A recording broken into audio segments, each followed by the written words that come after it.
আসসালামু আলাইকুম আপু। আমি তোমার ইউটিউব থেকে দেখছি।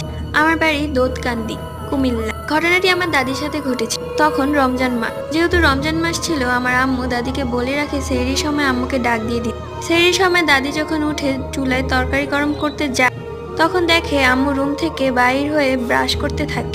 ওইখানে বলে রাখা ভালো, তখন আমাদের বাইরে মাটি চুলা ছিল, আর ঘরে কিছু দূরে ছিল আমাদের কলপাড়, এবং তার সাথেই ছিল আমাদের পুকুর পাড়।